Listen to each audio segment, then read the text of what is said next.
Well, hello and welcome to another edition of Wednesday Palaver on your favorite station, Pan-African Television.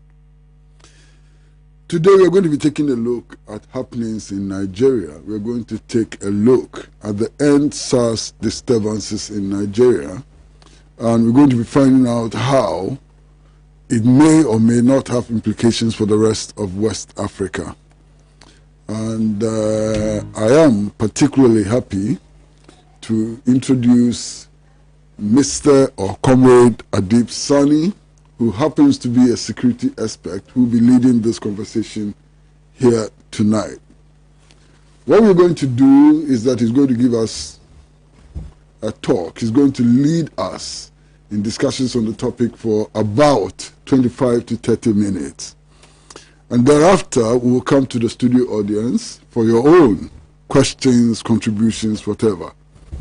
And then after that, we'll go to our Facebook page and also visit our WhatsApp platform to see what those of you at home have to contribute to this discussion of the end SARS disturbances in Nigeria and the full implications of that for West Africa. Please welcome to Wednesday Palaver, and it is my privilege to invite to the microphone Abid Saani, security expert. Please.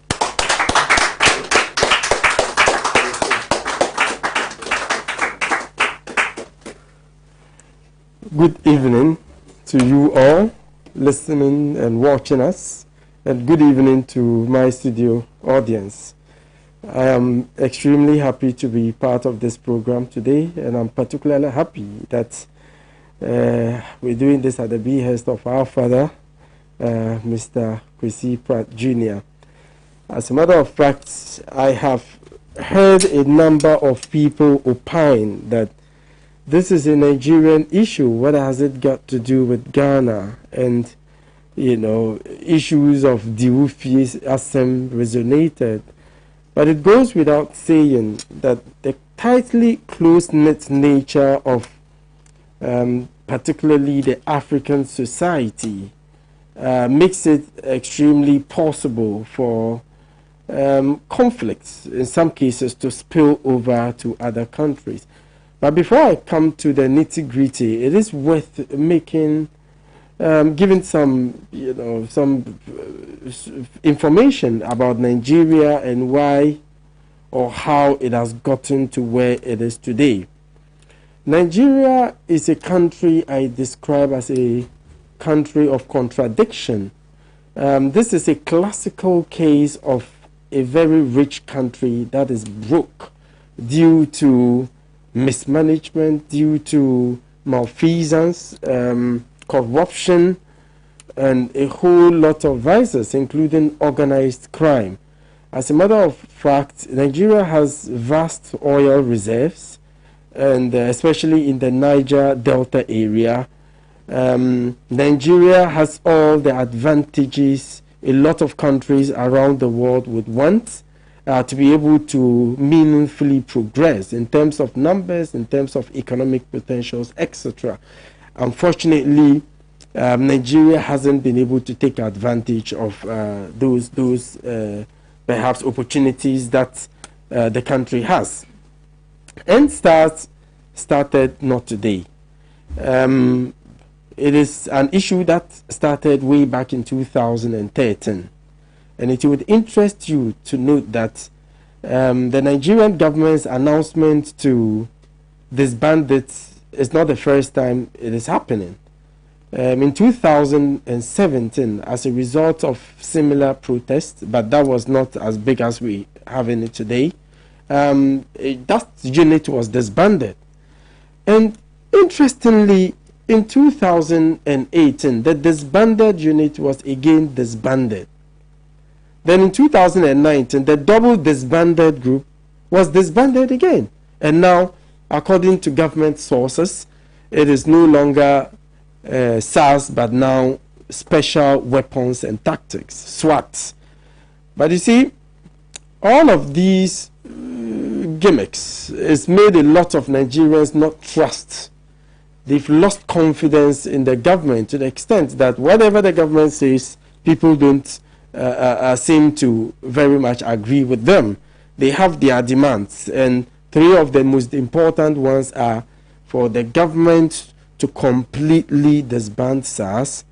Secondly, justice for victims, because Amnesty International has catalogued a number of cases where people are killed extrajudicially. Some are arrested arbitrarily.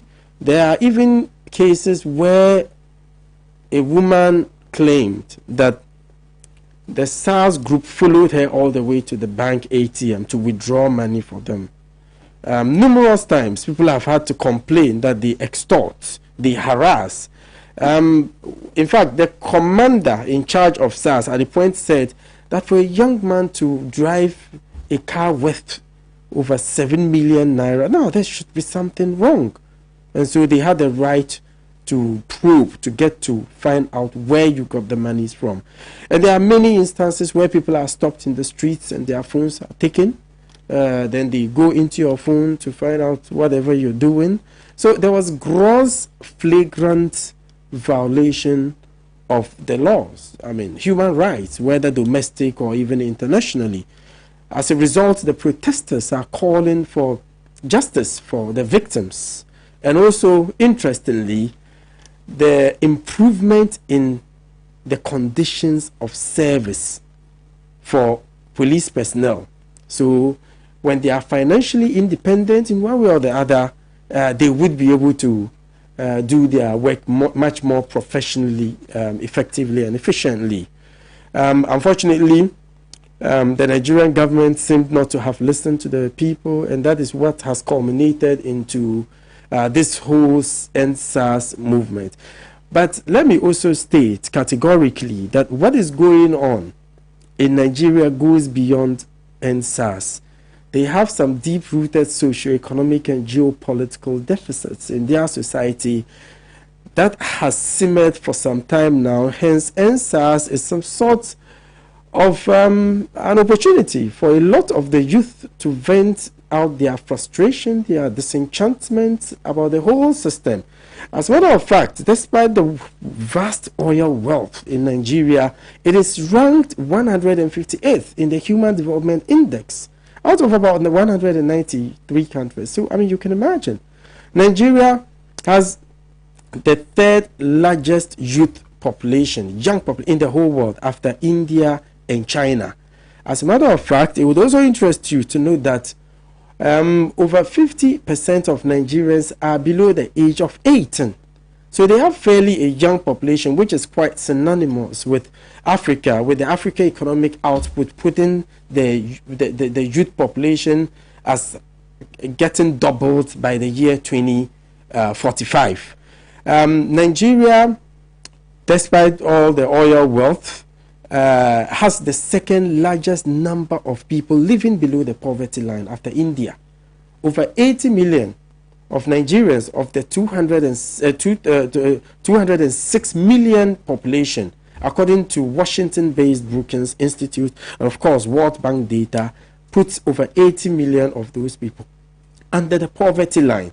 So Nigeria is a country of contradictions, you know. The gap between the rich and the poor is so vast, okay? And it's also giving opportunity to organized crime, which is becoming sophisticated by the day, who are very proficient in the trafficking of small arms and light weapons, in trafficking of drugs, and even humans, okay?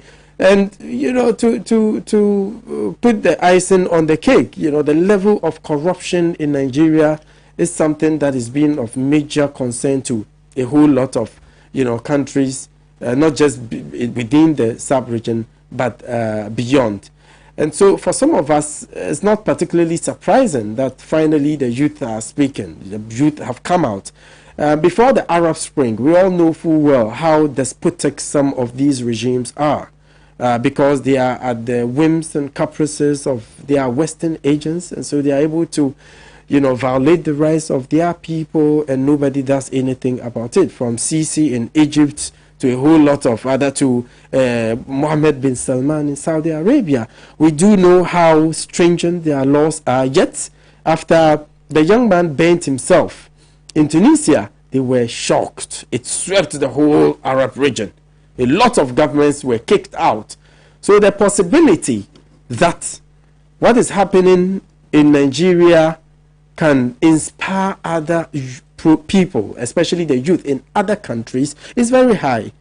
Okay, and you know, it's quite obvious what is happening in Nigeria is not too different from what is happening in Ghana. When I hear people say, oh, Ghanaians are peace-loving people, Ghanaians fear blood, I cringe, because I mean, some of us have studied extensively about conflicts across the sub-Saharan Africa and how it started.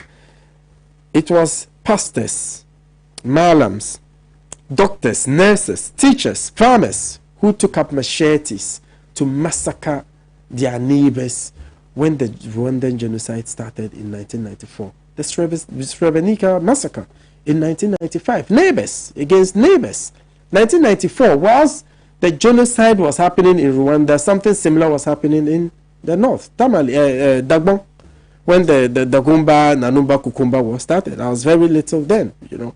As little as I was at that time, you saw severed human heads, you know, human heads, completely severed, arms, all over the place. So you can imagine the torture you go through seeing such things. So it is very possible in Ghana, and it is something that we cannot afford to overlook. And interestingly, I heard a number of people talk about whether the ECOWAS chair should speak to the issue or he shouldn't speak to the issue. I was even on one of the networks with my lecturer who lectured me my first degree and also my second Master of Science degree at the Ghana Armed Forces Command and Staff College, Dr. Inchidansu, who said, no, the president should not be cajoled into making a statement. He should make a statement because he is the ECOWAS chair. Because when ECOWAS started in 1975, it was an economic community until 1978, when the non-aggression protocol was signed, even though there were some changes to it in 1981. But the most important of essence to what we are discussing here today is the 2001 Convention on Good Governance by the ECOWAS.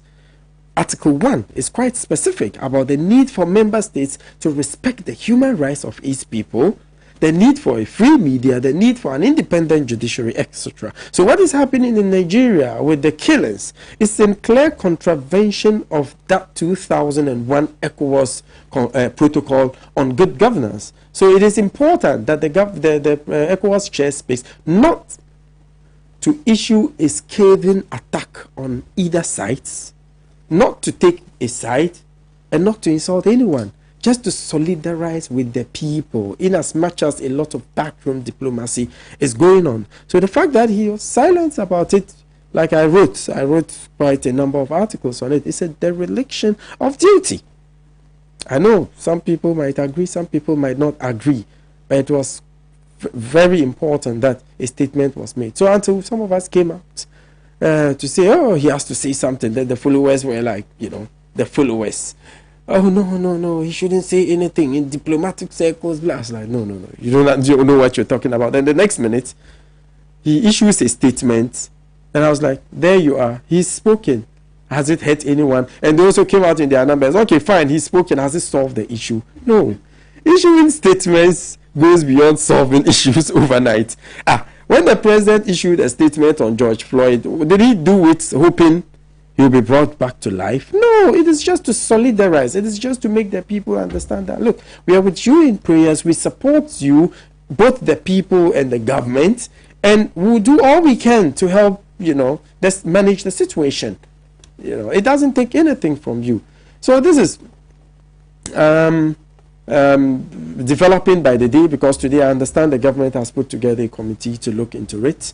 But the threat to the whole West African sub-region is real, because according to a U.S. State Department report in 2002, terrorists take advantage of grounds or situations where there's no proper governmental administration. like Somalia, Al-Shabaab gained foothold there because they didn't have a central government, no central authority for a long time. Al-Qaeda settled in Sudan in the 1990s because the governance system was not so strong enough. So the possibility that what is going on in Nigeria would give Boko Haram that urge to establish stronger footholds in the northeastern part, even though they've succeeded on countless occasions in staging attacks in Niger, in Chad, and even in Cameroon. They might export further. And we know already there's a lot of issues within the sub-region. Guinea is in turmoil, which is even spilling over into Senegal because there are over 3 million Guineans living in Senegal. Ivory Coast, Alassane Ouattara goes to bed and decides to wake up and say, no, I want a third term. There are demonstrations there.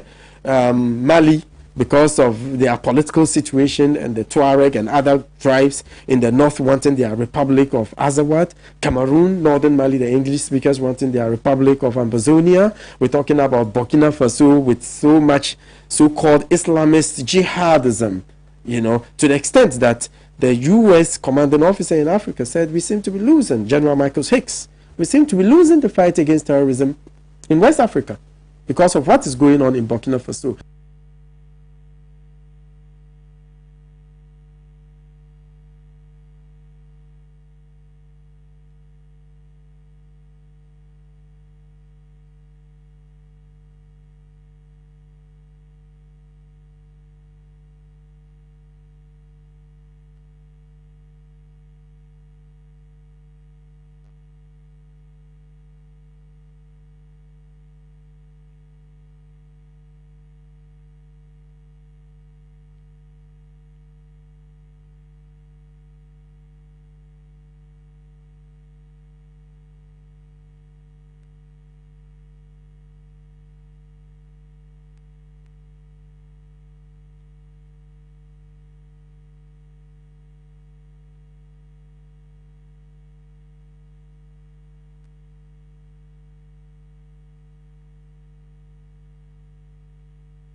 Well, hello and welcome back to Wednesday Palaver. We just heard a brilliant presentation by our brother and friend, the security expert, Saani.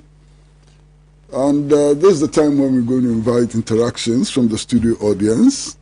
And we like to raise many questions. I like to raise my own questions.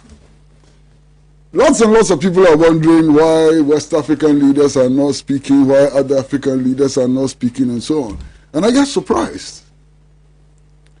Which of our leaders in Africa is different from President Buhari? They are all the same. They are all neo-colonial agents implementing policies that deny us access to our wealth.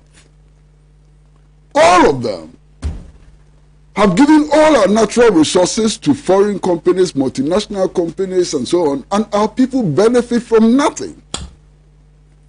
How many African leaders today want to see an independent judiciary in their countries? How many African leaders will not go for third terms? How many African leaders are not oppressing their people and so on? They're all the same.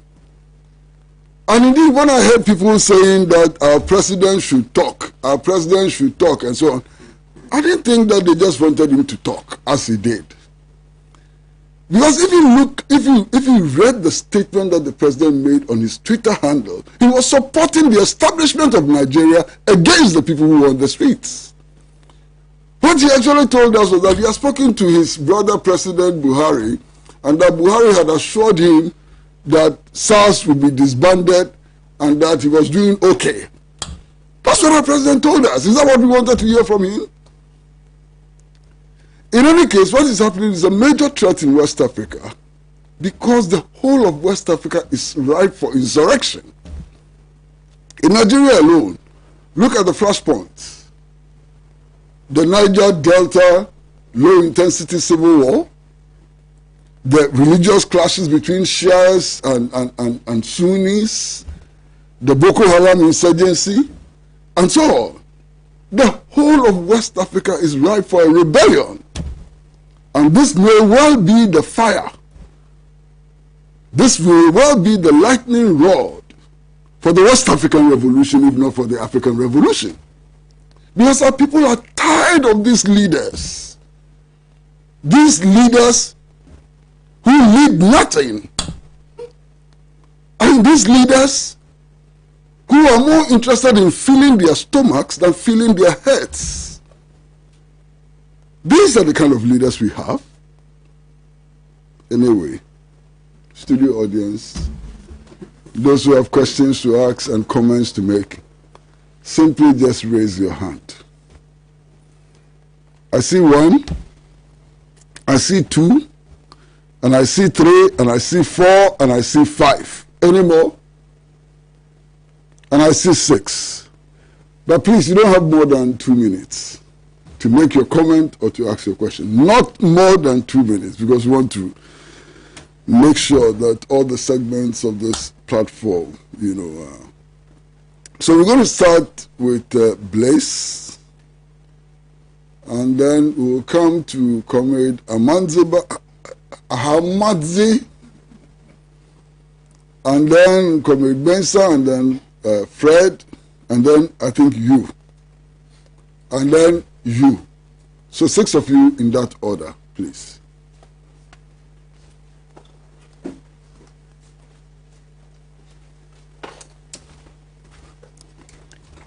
Thank you very much, comrades and friends. I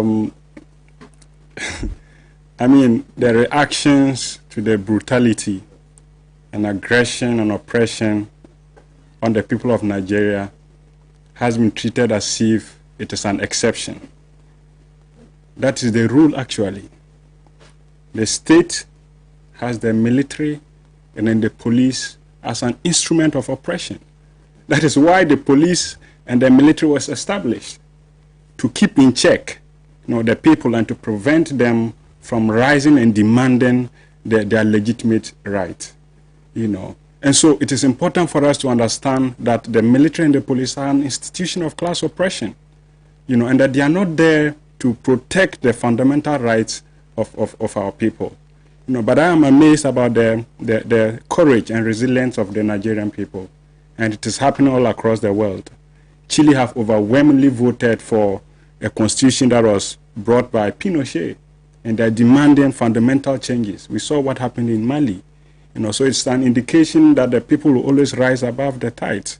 And I'm very happy about what is happening. Let's continue to intensify the struggle of the working class people, and emancipation will surely come. Thank you very much.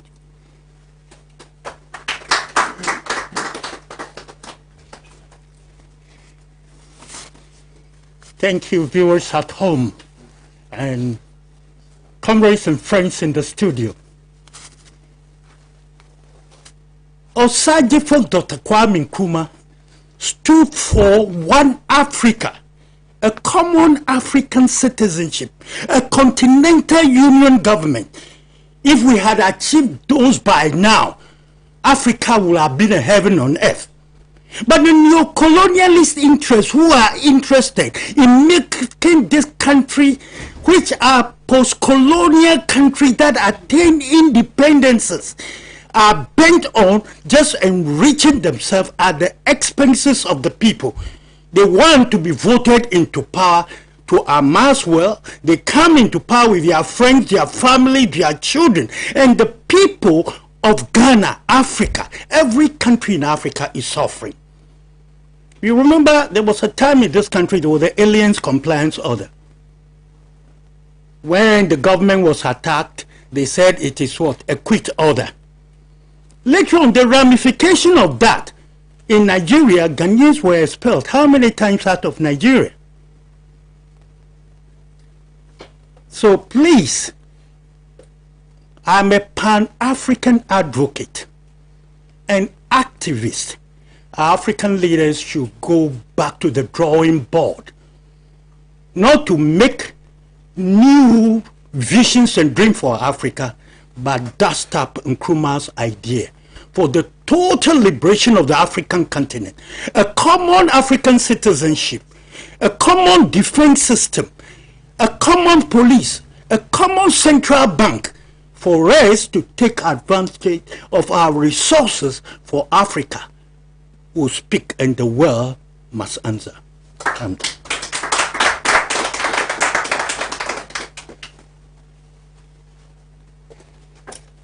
Good evening, fellow comrades. In fact, I've listened to various perspectives on this Nigerian issue. I watch television, postings on the platform, social media platforms. In fact, somebody said, in fact, Nigeria is even too big and that it should be dismembered into about 3 countries, Western, Eastern, and the Northern part. And I said, wow! So I'm not even surprised that even in our country here, some people, leadership, can even tell some other parts of the country that they are foreigners and they are aliens. So it means it's a classical example of what our leadership are trying to do for us. So we should wake up. Otherwise, our struggle, our all-time struggle of uniting the whole of Africa will be negated and it will come to nothing. Thank you very much.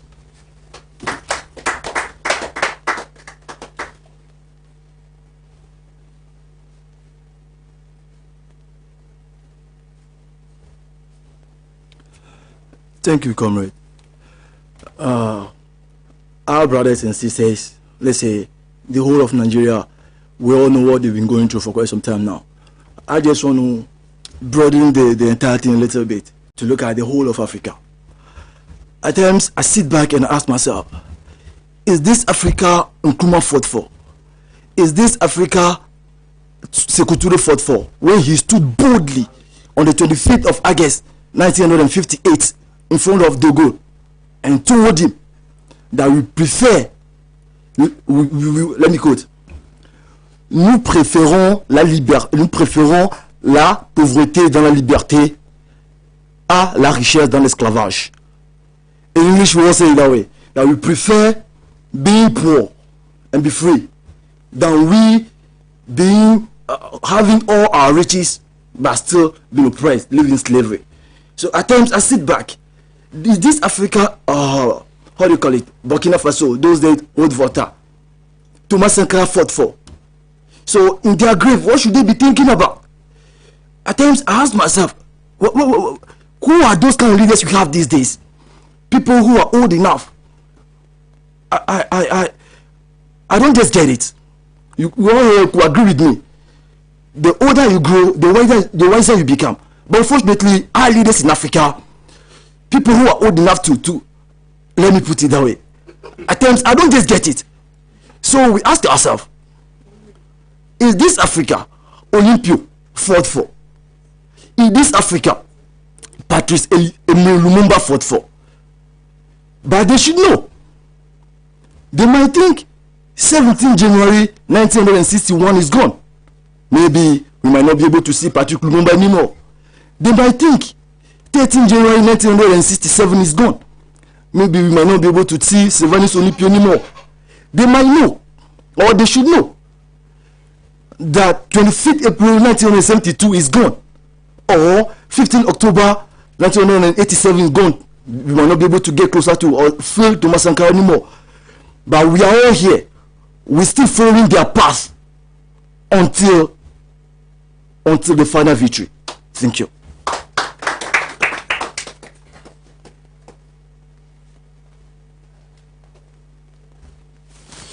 Good evening, comrades. The problem of Nigeria is not only Nigeria, it's across Africa, and that problem is neoliberalism. Because currently, these African head of state have gone far and signed Africa Continental Free Trade. And what are we producing and what are we going to distribute? And at the end of the day, the Chinese, the Lebanese, the Indians are rather making profit from us, and we are still being slaves. Look at Nigeria, a country whereby somebody is having PhD, masters, and of the day driving keke or okada. Oh yeah, of course. All they are going through is really, really painful. Not only in Nigeria, it's across board. And so I urge all African youth that we should stand firm. We should stand firm and let our leaders to recreate a new system whereby we should produce everything here. We should distribute everything within our continent, and whereby the youth shouldn't cross the Mediterranean to overseas to go and hustle and something over. So African youth, this is the time. We must take the mantle and fight very hard. Thank you.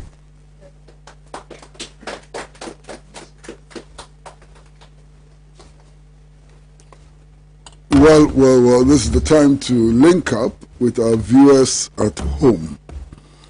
And this message simply says, good evening, no name, no location, no nothing. It simply says, good evening. Well, thank you for wishing us a good evening. This one says, we support Nigeria. Then it says, Nigeria is holding other Africa on the ground. I don't know what that means, but that's the message we are getting. This one says, good evening, comrade. What is happening in Nigeria is not different from what is happening in other countries.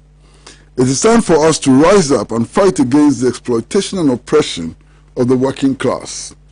The struggle starts now, or future generations will suffer. And this is from Charles Dakora from Tamale. Charles Dakora from Tamale. This one says, good evening, men of wisdom. A thought for nothing is like brain with deficiency, but the one with consciousness is like a sword poised for action. The insecurity situation in our country gives a war signal towards coming election, an approach by the government towards it is clearly cynical. The statement which came from his ministry concerning 2 policemen it's not clear. Why not to all the citizenry? It behoves you and I to vote time around on pure issues devoid of whom you know attitude and politics of insults. And this is from Mr. Edu Jemfi at Bedu in the Tyne district. Mr. Edu Bedu at Bedu in the Tyne district. I suppose the Bronhafo region. This one says, please, good evening, please. My name is Gabriela.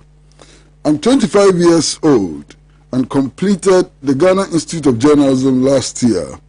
Please, I'm watching the Palaver live on Pan-African TV, and I want to know how I can participate or join the discussion live in the studios. Just come to Pan-African Television any Wednesday at 5 p.m. and you'll be part of our studio audience. I'm going to shift over to Facebook. And the first message says, the continent of Africa is indeed bleeding. And there's no name, no address, no nothing. This one is from Charles Thompson. And Charles Thompson writes, there are no checks and balances in corrupt-ridden Africa. And then we have this one from Abdul Haq Ibrahim. Says it's time to rebel against these greedy politicians who are only worried about their stomachs. They are all agents of imperialism. Socialism is the way. Let us build a new Africa with this revolution and build it on the ideology of socialism. Sadiq Yakubu writes, keep it for Mother, I suppose Mother Ghana, I'm not sure. Writes, keep it for Mother's Ghanaian. Sadiq Yakubu writes again and says, times are hard, I suppose. Times are hard. So these are some of the messages that we are getting. We'll be getting a lot more messages, and when we do get those messages, we will read them. What is the problem in Nigeria? What is the problem in West Africa? And I've heard people link that to the Africa Continental Free Trade Center and so on. So it is my pleasure now to invite Saani again to come to the microphone, and he's free to talk for 10 to 15 minutes, and then we shall intervene again. 10 to 15 minutes, please.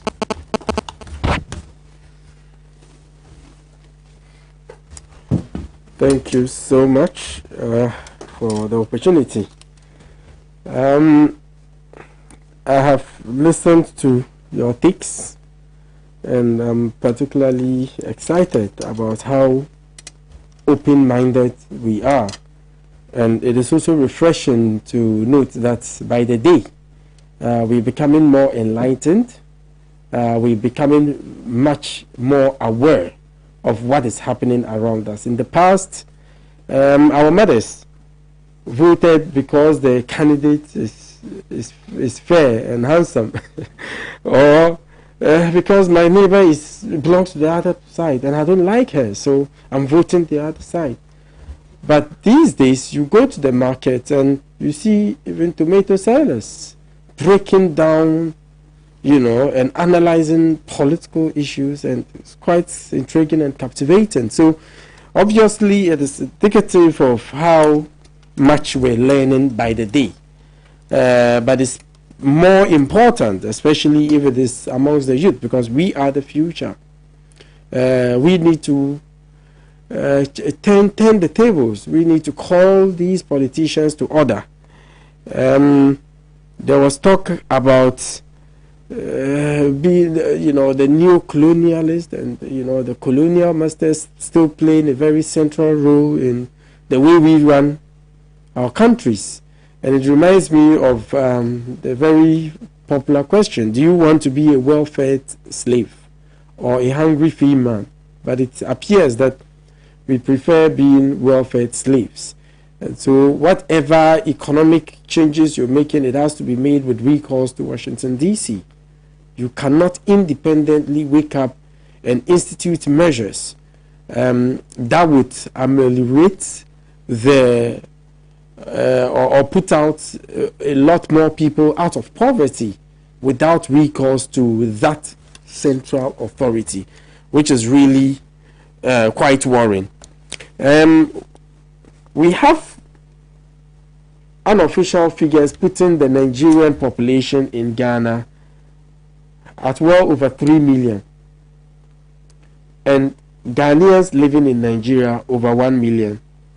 So if Nigeria descends into further chaos, the possibility that a lot of people from Nigeria, both Ghanaian and Nigerian, fleeing the violence to Ghana is very high.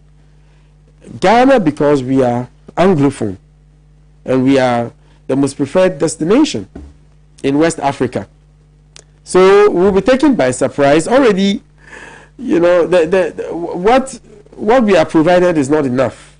I mean, we don't have enough potable drinking water. The sanitation situation is disturbing. Shelter is disturbing. Even when it rains, you can imagine the havoc it causes. So already there's pressure. So if we have a lot more people coming in, you can imagine the socio-economic and even security nightmare it will pose to the authorities. Let me also add, and a number of you have raised the issue of what is happening in Nigeria, not too different from what is happening in other countries within Africa. It is rightly so. Nigeria is extremely ethnic diverse. There are over 250 ethnic groups speaking over 500 languages in Nigeria. It's torn between, like one of us stated, the Hausa Fulani in the north, the Igbos in the southeast, and the Yorubas in the southwest. And since Nigeria gained independence in 1960, ethnicity has always been a major issue. As a result, it didn't come as a surprise to many when in 1967 Nigeria descended into civil war, the Biafra War, as a result of the coups and counter coups, etc. Millions were killed, millions were displaced. It was a very brutal war, which would forever remain in the annals of history, so far as West Africa is also concerned. During the war, at a point, Nigerian soldiers were ambushed in a town called Abagana after the Nigerians defeated the separatists in Kachina, burnt the market, which was the largest, I understand, in Africa. Very vibrant market. It was a central market for many traders from across West Africa and even from the Sahel. When they burnt it, there was troop movements from other parts of Nigeria, government-held territory, towards Kachina, and they were ambushed, and over 2,000 Nigerian soldiers were killed. So it was a very bloody conflict which still resonates to date. So there are issues of tribal politics in Nigeria because politicians ride on these issues, and it's not very different from Ghana. We are in this country when politicians talk about the fact that those from Volta region are Togolese and they are coming to register, and by virtue of the fact that some are ever they vote NDC, they are Ashanti, they vote the NPP. Ours might not be as pronounced as it is in Nigeria, but it is really an issue we should be addressing. Okay, so for now, I'm juxtaposing Ghana, Nigeria. Nigeria has issues with zero-sum politics. The winner takes all, the loser has nothing. So politics is a matter of life and death. You either win or you win. And it's very similar to Ghana. So the possibility that we might also go the same trajectory is extremely high. We have issues of vigilantes, militia groups in Nigeria, which is very synonymous to what we have in Ghana. Political parties have appended their signature to different documents, reaffirming their commitment to disbanding these groups. But more and more of these groups are being inaugurated by the day, So it's a major issue, and I'm speaking with specificity to what we call the early warning signals. IGAD, Intergovernmental Authority on Development, developed an early warning signal for Kenya prior to their election in 2007. They pointed out many of these issues, the issues of tribal politics, the issue of the activities of the Mungiki, the Sambuat Land Defense Force, the Kalenjin youth, the issues between the lack of confidence in the process, especially the electoral process between the People's National Union, the Orange Democratic Movement. Nobody did anything about that. We saw what happened in Kenya 2007. It was nasty. And in Ivory Coast, prior to their 2010 elections, we had similar issues. ECOWAS also, they have their early warning signs. They've developed AU, even European Union, even institutions such as the Kofi Annan International Peacekeeping and Training Center. So what happened in these countries is not very different from what is happening in so many countries across sub-Saharan Africa. So the possibility of the youth rising to the occasion is extremely high. Okay, and it is high time politicians took that into consideration. They are coming. They are coming. You better be prepared or you'll be taken by surprise. The military, the police being an instrument of oppression is also cutting across. Now there are police personnel in Ghana who behave like party executives. Divisional commander behaving like constituency youth organizer.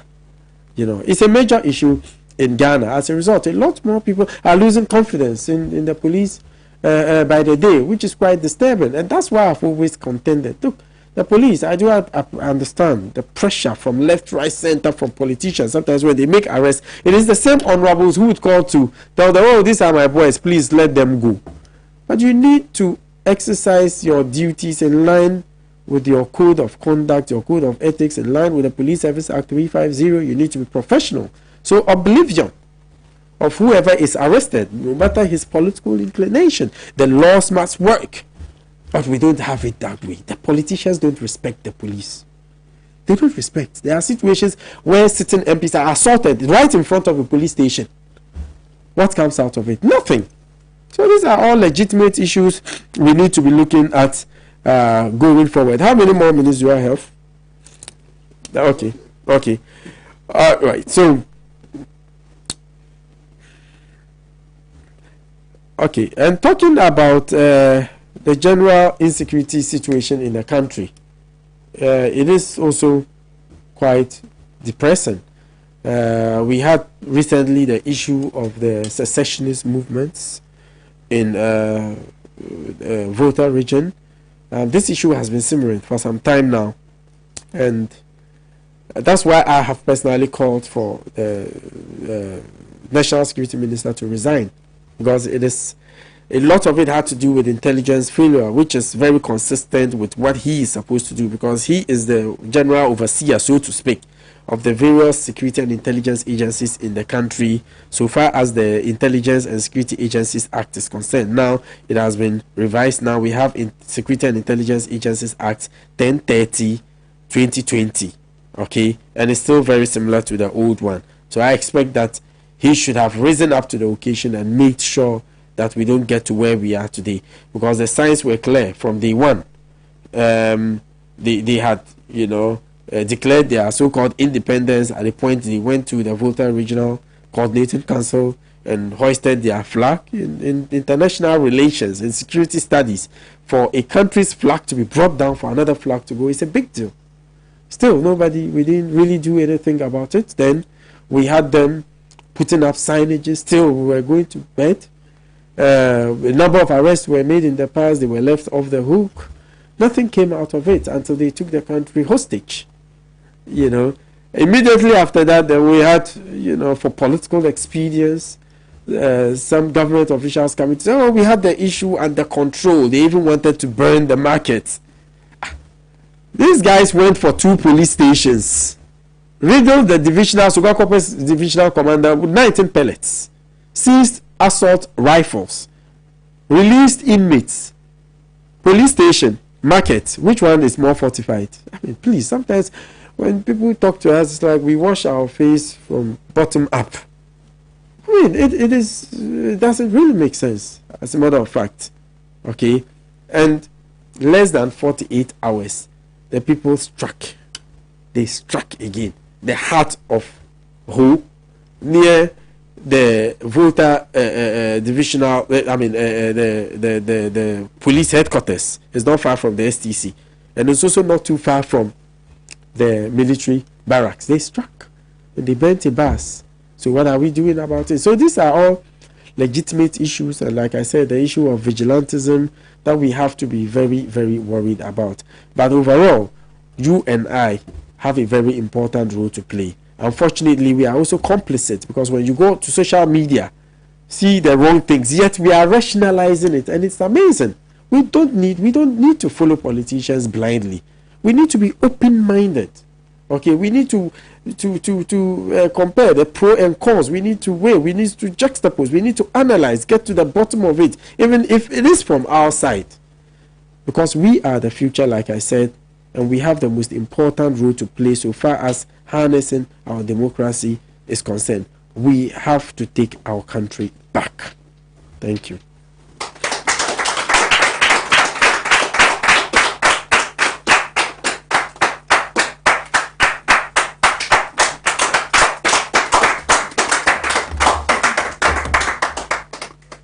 Well, a few more messages. And I'm not so sure whether I should read some of the messages, because they don't appear to be quite relevant to what we are doing here today. This one has no name, has no address, and it simply says, "Thank you, wise men of Africa.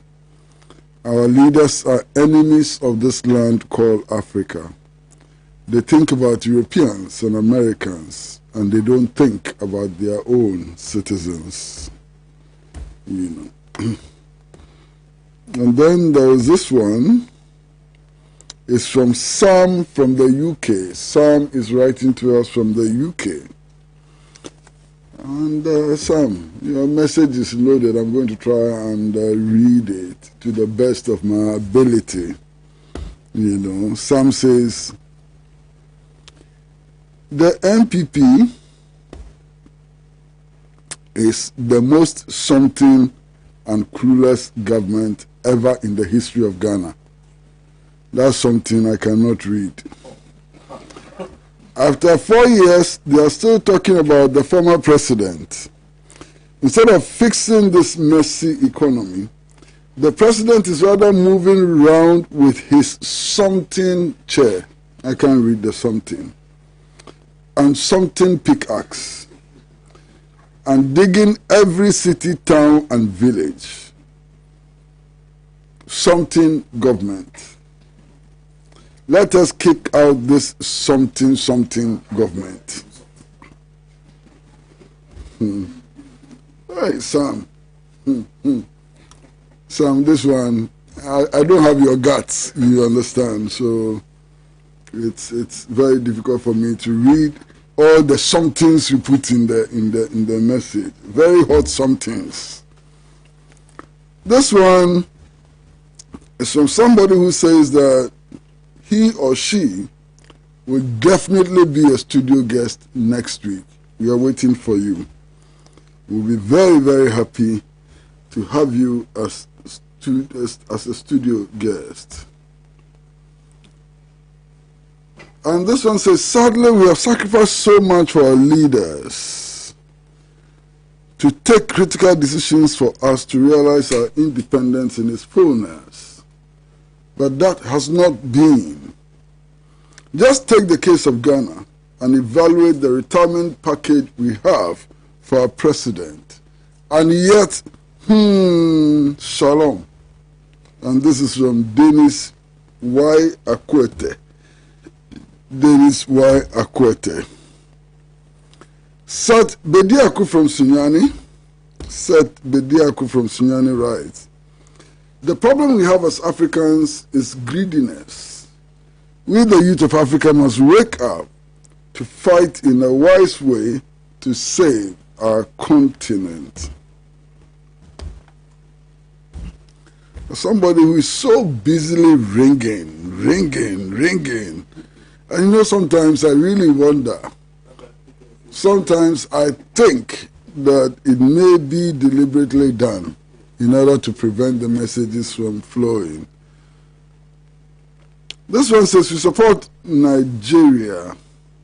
Says Boko Haram at the north, Biafrans at the east, Oduowa at the west.